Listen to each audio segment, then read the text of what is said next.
This is the fourth in a four-part series on Dietrich Bonhoeffer, the German pastor, theologian, martyr of the first half of the 20th century. He died in 1945.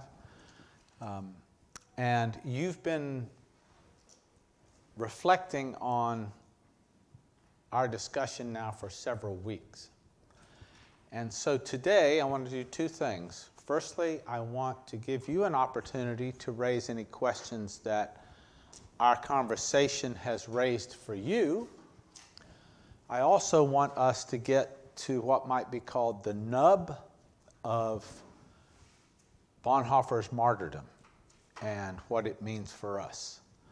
So before we start, are there any questions or issues or clarifications that you would like to raise at this time so that we can address them before we conclude this study? Because I don't like leaving people hanging.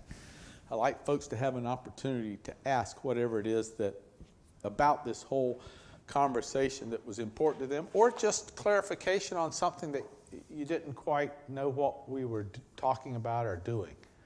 So, any questions?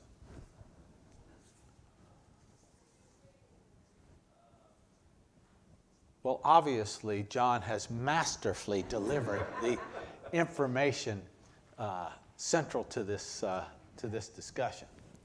So, if in the course of our conversation today those questions arise for you, please go ahead and ask them. You won't be interrupting, okay? So, in 1938, 9, see if I can remember it from my notes, 38. Adolf Hitler calls for an oath of allegiance from all of the pastors in Germany, which of course would include the confessing church. Remember, the confessing church are those Protestants who can't get on board with the German church that is at least tacitly, if not directly, supportive of the Nazi regime. Okay? And so the confessing church, to which Bonhoeffer belongs, have now been called upon to give an oath of allegiance to the Fuhrer. This is what he wanted for his 49th birthday. Okay? And so this throws the entire confessing church into chaos and fear. And what's happening is that those who are involved in the confessing church are systematically being marginalized by the regime. So, for example, the illegal seminary that Bonhoeffer was leading is now closed by the Nazis. Bonhoeffer himself is told that he cannot, write or speak or run a paper or advocate in any way contrary to the regime. He can't even visit Berlin. He can't even come into the capital city without permission. So in other words, the regime is, by 39, tightening down on the confessing church. And they're all having to come to terms with what it is that these demands mean for them. And conscription into the army is appearing inevitable. But Bonhoeffer, in large part because of his social status, manages to, shall we say, duck and dive the authorities until he's able to sign up with the intelligence agency. In other words, he's going to get conscripted into the army and he's going to have to do what he's told, but he manages through people in power from his social circle. Remember, he he came from an upper middle class family, which means in Germany and in Berlin, you've got lots and lots of professional connections. And a lot of the intelligentsia gets drawn into the intelligence agencies, and they are connected to the Bonhoeffers and the Bonhoeffer family, and he is inevitably given a place where he can serve in one of the intelligence agencies. But of course, if you're serving and if you willingly sign up to serve, that takes a little of the heat off, right? So he's now serving in this intelligence agency, but he is going to be actively working with others in order to undermine the regime. And one of the ways he does that is through his ecumenical connections. Remember, Bonhoeffer had been interacting with fellow Christians in the United States, in England, in Italy, at different times during his life. He's got friends in these places, and he becomes a conduit for a kind of courier of information on behalf of those who are working to undermine the Nazi regime. So he's a part of this intelligence agency. There are people within that agency who are actively collaborating to thwart the regime. Now, we're not talking about assassination quite yet, but we are talking about undermining what the Nazis are trying to do. And so, if he had been caught, he'd have been imprisoned and probably executed at some point. But anyway, he's actively working inside a legitimate role that he's been given by the intelligence agency, but he's using his connections to help to serve as a courier to these various groups and people in Europe. Now, one of the things that's interesting about this, when we get to this point in Bonhoeffer's life and ministry, is what comes to the top. When you stir it all up, what rises to the top for Bonhoeffer? And what rises to the top may not sound as radical in your ears as it did at the time, but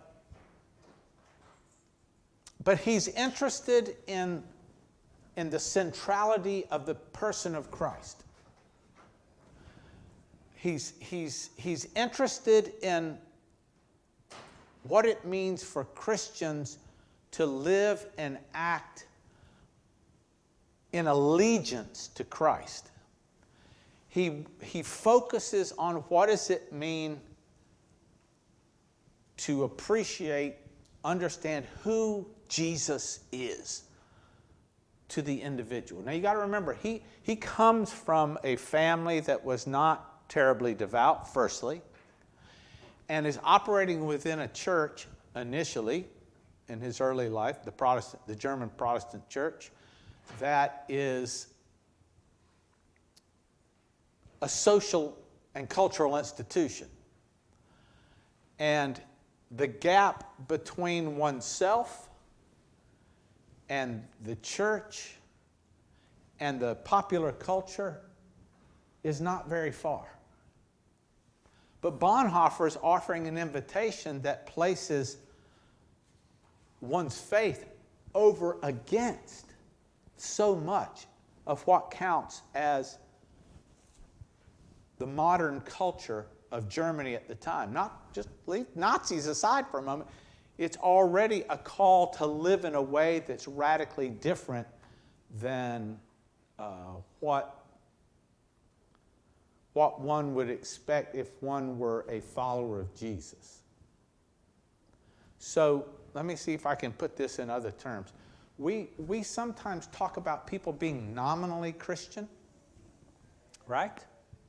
They're Christian in, I don't want to say name only, but their practices as a Christian are largely social. That the bearing that their relationship to Jesus has in their life is minimal if you were to measure that relationship over against the other relationships that they prioritize in their life. And it wasn't uncommon in Europe for the church to serve largely as an amplifier of what was already culturally important, what were cultural priorities. Now here, and this is important to appreciate, as Baptist and broadly evangelical types, we tend to believe of ourselves. We tend to say of ourselves that we're not like that. That we have this deep personal relationship with Jesus, and as a function of that deep personal relationship with Jesus, we know what it means to live robustly as Christians over against the popular culture or the cultural norms of the time. My question is that true? And my suggestion to you would be probably not. In fact, we have manufactured social norms and social expectations that are as deeply Christian in name but not in practice as one could imagine. And so we live with this. I guess where I'm going with this is that every society in which Christians play a prominent role. See, Christianity is prominent in the United States. Christianity was prominent in Germany. In any society where Christianity is prominent socially and culturally in this way, it tends to become, well, what some people call a civil religion. Christianity gets watered down to a kind of civil faith. You know, you believe certain things, and that makes you a good Christian and a good German at the same time. Well, in the United States, you have to believe certain things, and that makes you a good Christian and a good American at the same time. Well, that's part of the deep tension that Bonhoeffer is trying to come to terms with in his circumstances. And so, as a result, he's got to deal with the overwhelming allegiance to Christ on the one hand, and the circumstances of his own society, namely the Nazi regime, on the other. He's got to come to terms with this in himself. Now, this is not just a personal journey for Bonhoeffer. He's also speaking for the whole Christian business when he does this. He's trying to speak into this unimaginable situation what Christianity ought to look like as a consequence. So, the first question, the first things that Bonhoeffer tries to do is he becomes politically active. And what he tries to do is he tries to get people who are supportive of the confessing church and their perspective into positions of power. He does that in the late 30s. But by 1938 and 39, he already knows that despite the fact that he feels a duty to go, help these candidates get into power who might serve as a bulwark against the Nazis, he knows that he can't succeed. He knows that process will not work. The regime is far too powerful, far too strong, far too deep into, has too much authority in all of the social and cultural institutions in the country for them to make much progress politically. And, the question comes, well, how is it that we're going to find a way past all this? And he thinks for a time that one way we have to do it is for those people who, dare I say, get it, who have this deep allegiance to Christ, they're going to have to come together almost in the sense of like a monastic order of pastors and teachers. They've got to come together, they've got to band together, and they have to be willing to live in a certain way that even if it costs them their life, they have to live in a certain way and advocate certain things and be willing to stand up for certain things as the church. And he's not saying everybody can do that. He's saying, but there are those who could and should come together and live and operate in this manner. Now, because he knows he's in trouble with the state for his activities, as we already said, he goes ahead and he joins one of the intelligence agencies. But before he does that, at the advice of a lot of friends, he goes to the United States again. Because, the heat is on for him. So he goes to the States.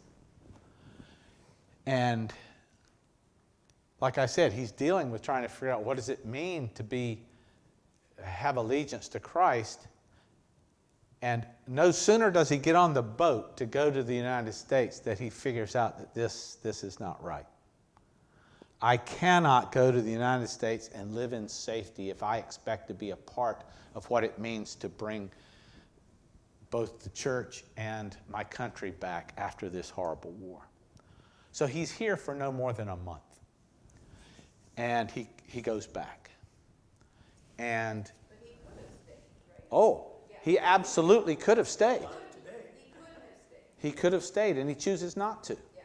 But because of his sense of allegiance to Christ and what that means in the role that any Christian ought to play in the post-war. He's already thinking, this thing's going to come to an end and we're going to have to rebuild the entire nation state.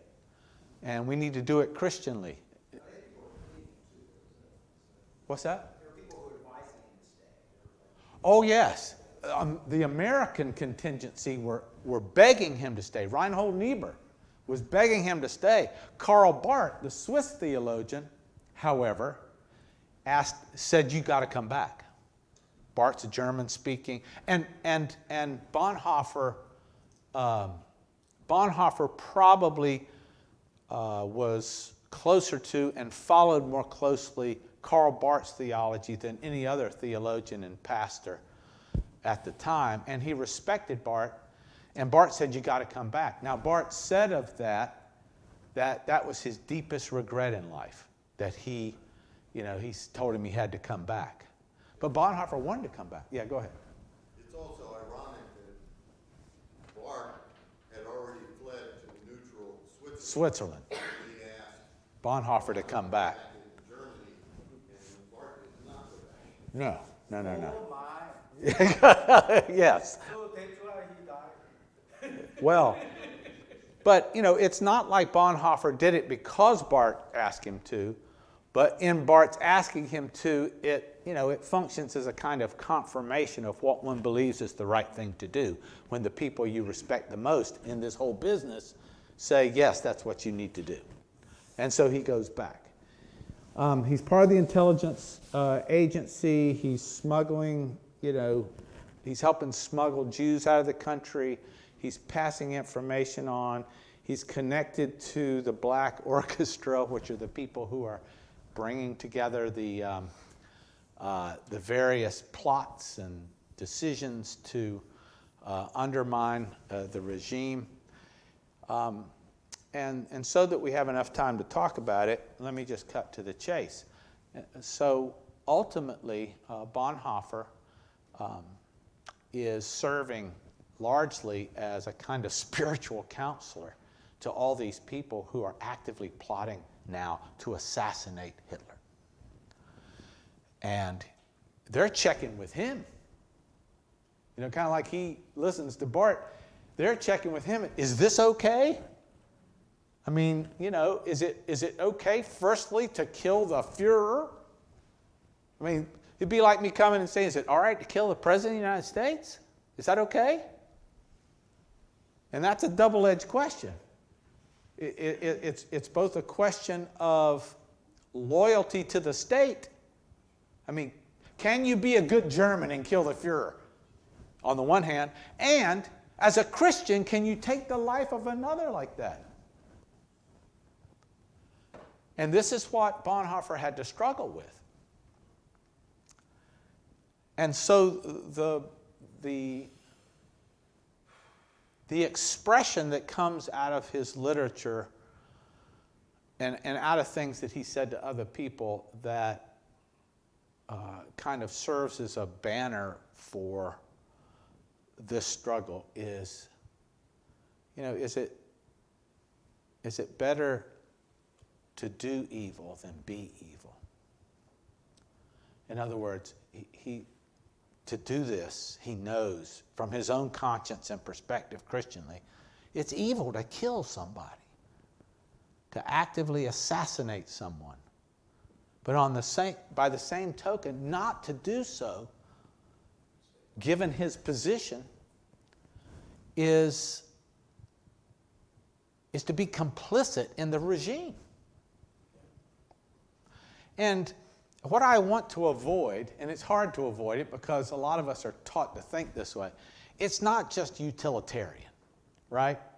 It's not like, well, if we take Hitler out, we'll save all these people, kill one and save the rest. Okay, if it's your mother, is it better to kill your mother so 15 other people live? I mean, in other words, utilitarianism doesn't go to the heart of this struggle. This struggle is a struggle with Christ and the demands of what it means to follow him. And he ultimately concludes that this is what he concludes. This is fascinating theologically. What he concludes is that a few of them will literally have to take on the guilt of doing this on everyone's behalf. They have to bear the guilt of this horrible thing for the sake of the world, literally. So what he's struggling with isn't whether this is, the right utilitarian choice. It's with the theological burden of bearing this guilt. Who wants to bear such a guilt? Well, what's fascinating to me is that he bears the guilt. Now, some people may not. Some people may not. Kill the bugger. Just kill him. That's all it's about. But Bonhoeffer's that's not his attitude or spirit at all. I mean, he is wrestling profoundly with this choice. Remember, he was a pacifist for almost all of his life. He saw taking the life of another as a violent act against God's will. What year was this? He was going through this? Well, by this point, we're talking about the 40s now. We're talking about the 43, 44. We're getting close now to him having to go to prison. But he's thinking out loud and struggling with this question of whether he should do this. And he elects, ultimately, seeing that this is the only path. And in doing so, the people who have to do these things are literally taking on this guilt on behalf of others.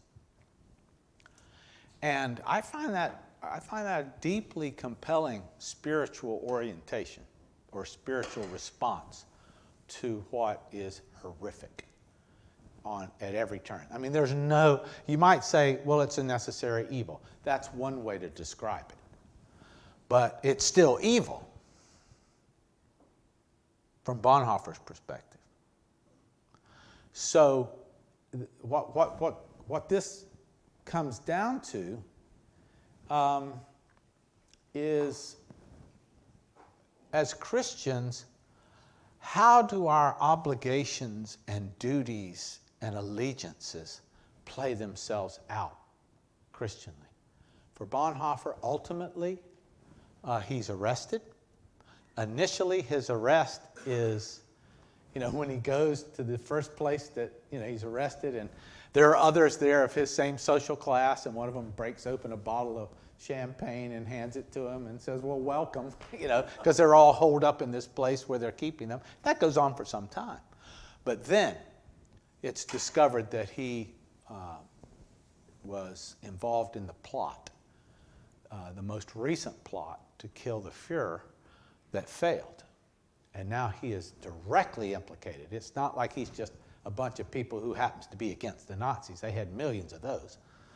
But no, this guy was involved in the plot. And so he's in prison, he's writing, and he writes letters. He writes these incredible letters that are, worthy of your reading.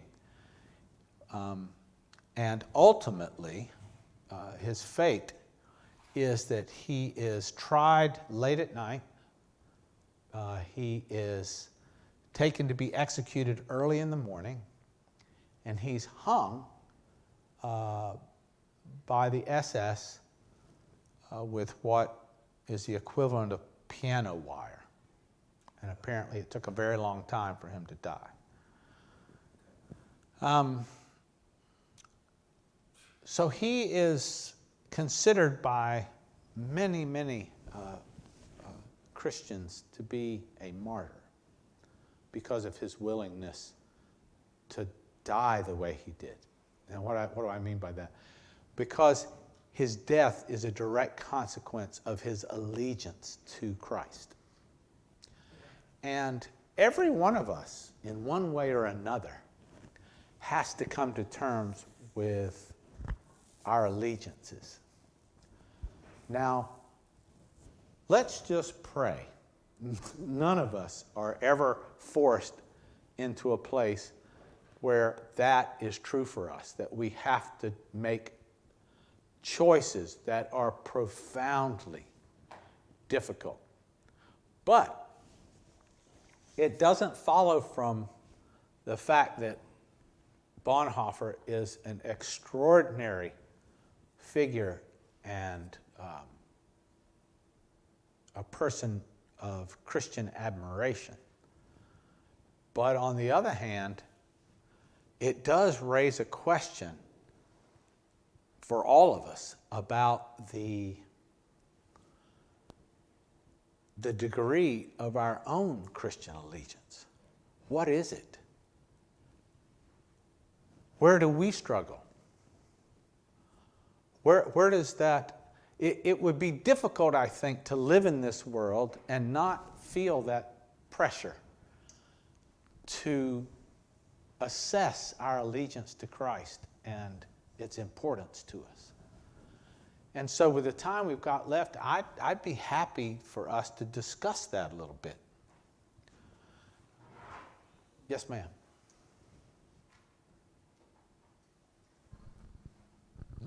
I've really enjoyed this study, and I think all of us do need to ask the question, who is Christ to each of us? And I'm just going to say that I think with Bonhoeffer, it's just really clear. He could have just turned away and had a wonderful life, and an easy life at that. I love the fact that he jumped in, and I think sometimes we just have to jump in.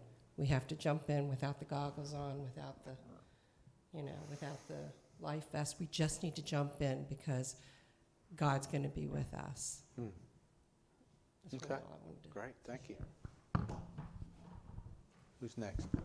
I was just going to say, I think most of us are kinos, Or what? Christian in name only. Oh, that's good. Yeah. Did you make that up? I just made that up. Well, Sam? Because rhinos, yeah. kinos, That's clever. I think we are. And it's because, are we going to go do what Bonhoeffer, he knew what his fate was, basically. Well, he came to it, yes, ultimately. He did. So I think as long as we have a strong, now we're talking about the United States of America. Sure. We live here. I think we have a strong, and I hope, Constitution. Mm-hmm. And that's what gives us what we have today. And as long as that stays strong, I'm talking politically and everything else, societal-wise, then we'll never have to be in that kind of situation, I would think. And I'm just going to say that Tuesday did not make me feel very good. This morning's news did not make me feel very good. And that might make other people feel very, very good. But we really need to be involved in being strong people to keep our country the way it was founded. That's my personal belief. So, I'm so glad you said that. Because, Someone's got to say it. well, here's the thing. And this is where Bonhoeffer becomes extremely interesting beyond the obvious. Along the way, and of course, all of these things are historically conditioned, right? I mean, you know, for us to speak about this now and for him to deal with what allegiance to Christ looked like for him, two very different things, but we'll get to what that looks like in a minute. I just want to make this remark, and it's something to contemplate. Bonhoeffer was not eager to restore the Weimar democratic arrangement. Bonhoeffer didn't think, he was not a fan of democracy. Now, let me say that in a way that is fair to him. What he didn't like was the weakness of the Weimar Republic. The Weimar Republic was the political arrangement that preceded the Nazis. And it was very weak. And it was unable to withstand the rise of Hitler. So he didn't think that was a great way to go. He thought the best next step politically was for something akin to a short-term military regime led by devout Christians who would make choices to put the country back on track, right? That was Bonhoeffer's view. Now you can understand why. He had grown up under the Weimar Republic that went completely sideways. In other words, it didn't have the political strength to provide the kind of stability that we all require from our governments, whatever system we're in.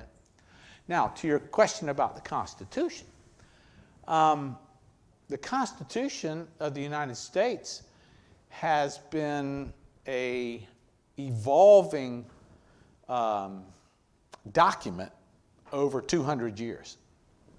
And it what's that? You're talking about the articles that, things like that.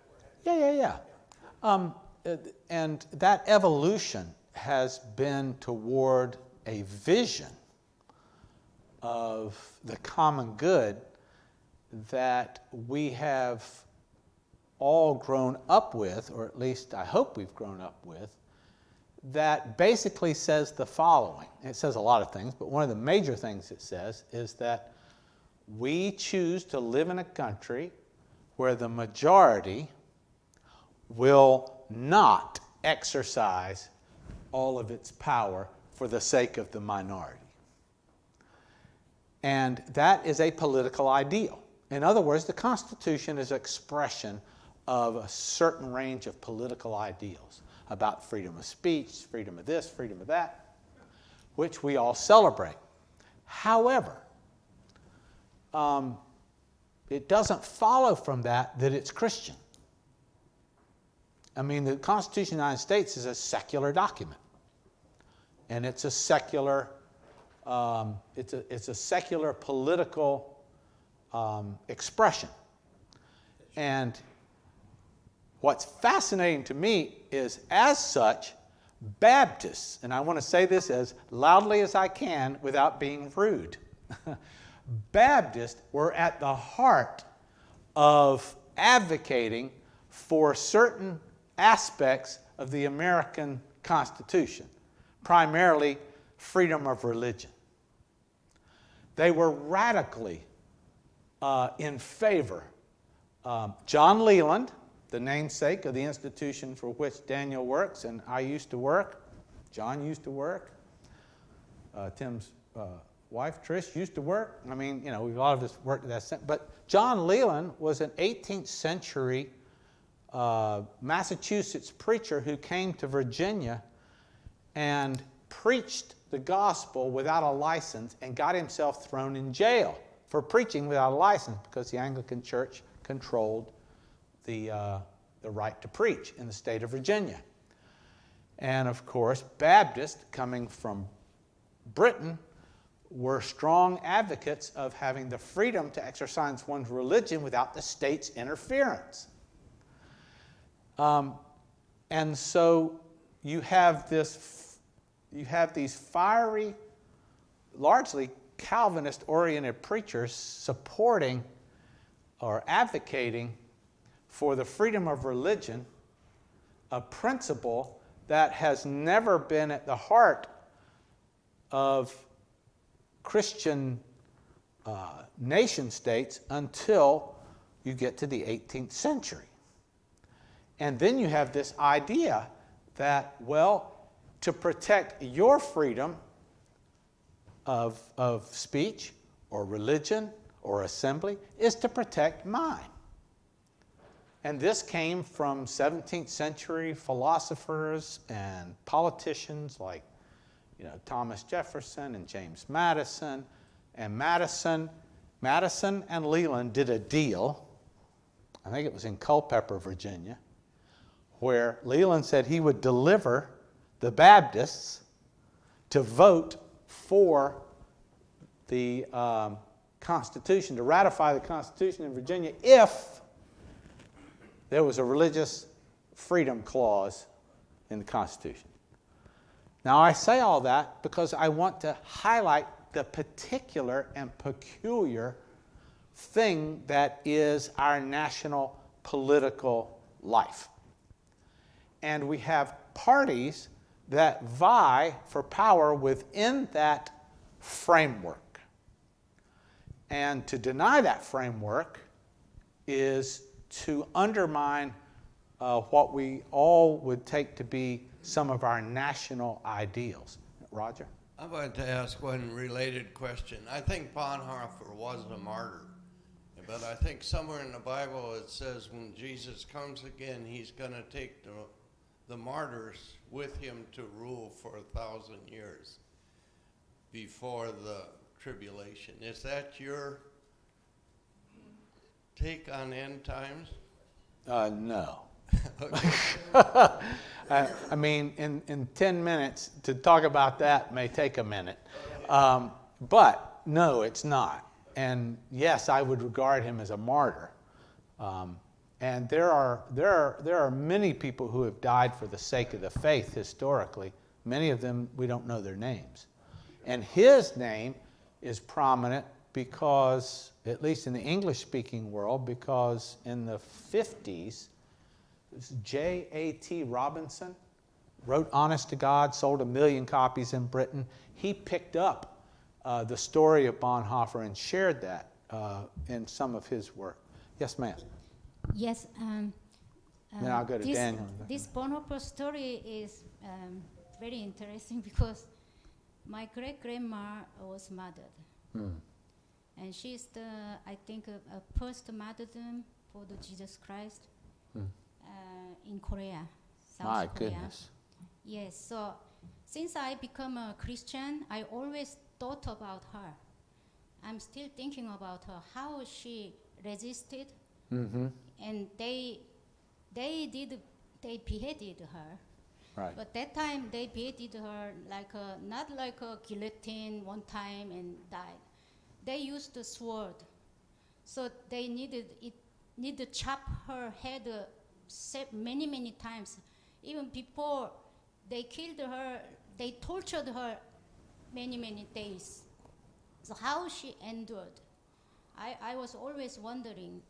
But one thing Lord reminded me that our view is we love this world too much. So instead of loving Jesus, if we love this world, there's no way to resist. But if we love Jesus Christ and we believe eternal life, because one day we will all die, and we will stand up right in front of our Lord. And it is really scary. And there will be eternal life and eternal condemnation. But who murdered, they are most glorious in eternal kingdom, our Lord's. So if we have focused on this world, there's no way to resist. But if we know that there is eternal life, and we will live forever with the Lord. So that's why I have this zeal that I want to live a wonderful life in heaven, not in here. We will live a short life here. So, thank you. Daniel? Thank Yeah, you. I just want to make couple of observations to Roger's question about a martyr. You know, the Greek word, martyria, is actually a witness, anybody who gives testimony. So that's why Bonhoeffer is a martyr, in a way, because, when you stand up and you witness your faith to Christ, and out of that, well, you're persecuted, that's really the broad category of being a martyr. Because the Catholic Church has something that is different, in terms of beatification, when you die and then you actually become, those kind of things. But that's not really what we as Christians believe. A witness. That's why in the book of Revelation, you have those kind of, And then the issue of millennia and all, that's a big category, as Jeff said. The other thing is, Jeff alluded to John Leland. Now, if you come to where I live, my neck of the woods, in Fredericksburg, as you go towards, he mentioned Culpeper, but actually, it's actually the road called Constitutional Highway, where Madison and, John Leland and the others met.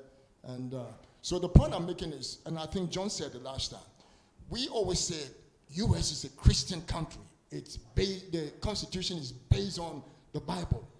That's a misnomer. I think John made that point loud and clear.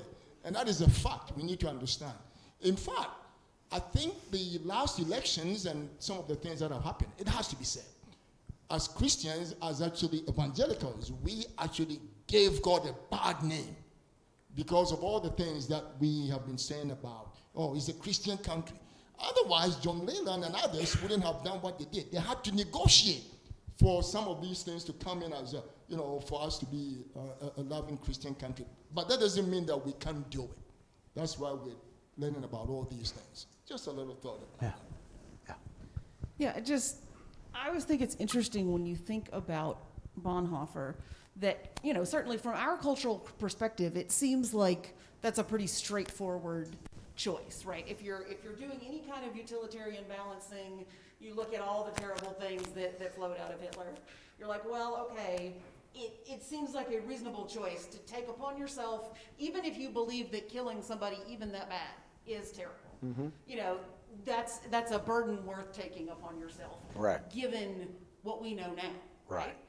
But there's such a lesson in what he did that people can be resolutely and thoughtfully and intentionally wrong on analyses just like he did, right? People are gung-ho, absolutely think they are on the right side with the Lord and making wrong choices. Yeah.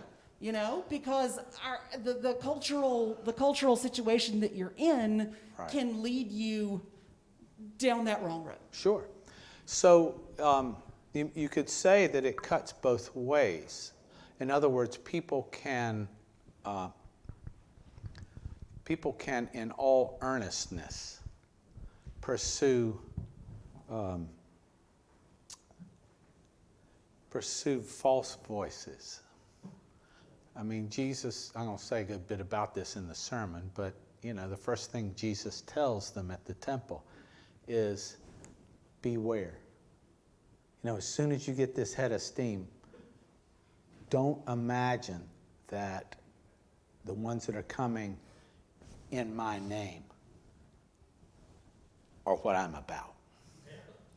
So there's always that possibility, and judgment about that often comes much later, and often well after the person has made choices, and they only discover after the fact that, what was I thinking?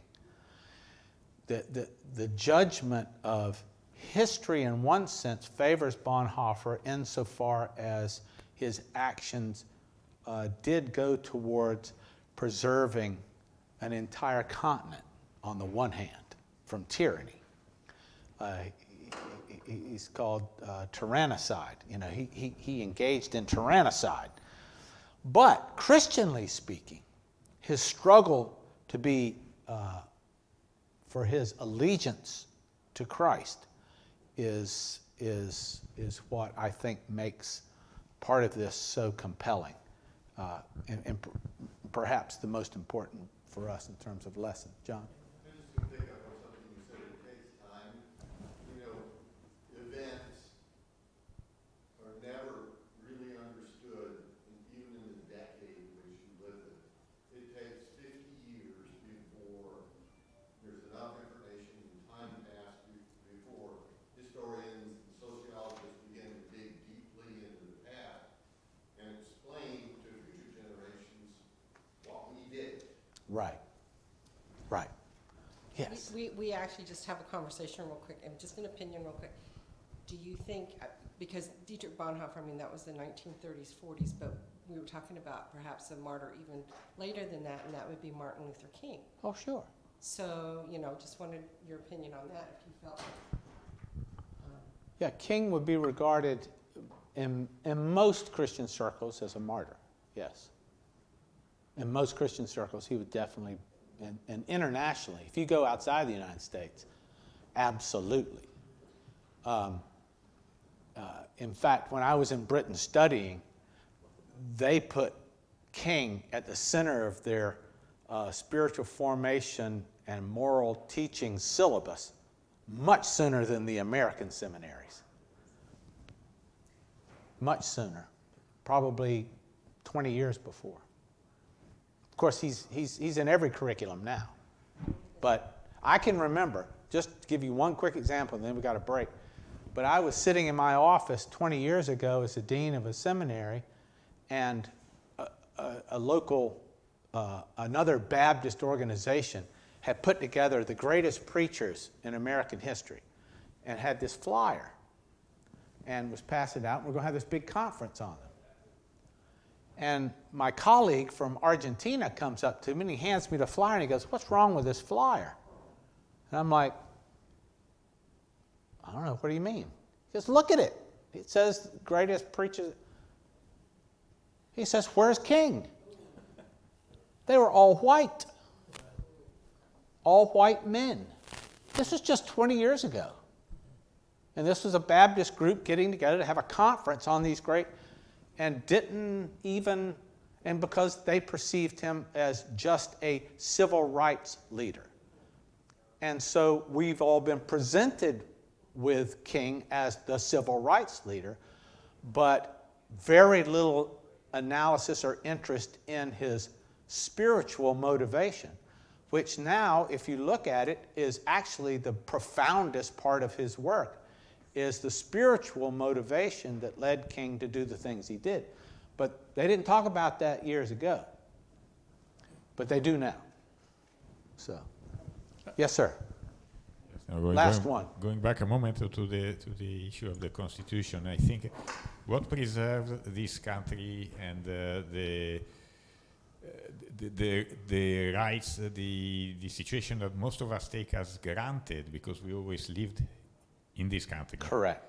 It's not so much the Constitution, it's the fact that this country is permeated by the Christian faith and the effort to put the Christian faith in practice, which doesn't always go perfectly because we are all sinners. There is at least the effort to do that. Now, what I see, I'm very worried about is that now there are a lot of people who are not only going away from the Christian faith, but even going against it openly. I saw a person walking in the park yesterday with a T-shirt with a blasphemy on that. Oh, sure. Against God. So Sure. now we cannot believe that the Constitution is going to protect us when we go away from the Christian faith. Well, historically, Christianity has permeated American society and had, a multiplicity of influences, most of which have been good. What's been the most dangerous is when we have had a tendency to conflate spirituality and power. And that's where Christians, sometimes it's been a good thing, sometimes it's been a bad thing, depending on, for example, you know, they had lynchings led by local Christian leaders in the 20s and 30s. You see my point. In other words, sometimes it's gone badly, but on the whole, Christian influence has been prominent and has been largely a good thing in this country. And this has not been a secular society in the same way. I had a sociology professor ask me once in the 80s in Britain, why is the United States so religious? You know, because in Britain, you know, like 3% of the people went to church. And in the United States, 60% went to church. And I think that's part of what you're talking about. It has managed to preserve itself in this country in a way that's not been true in other developed countries. We've got to go. Thank you all. We'll continue next week with a new study. All right?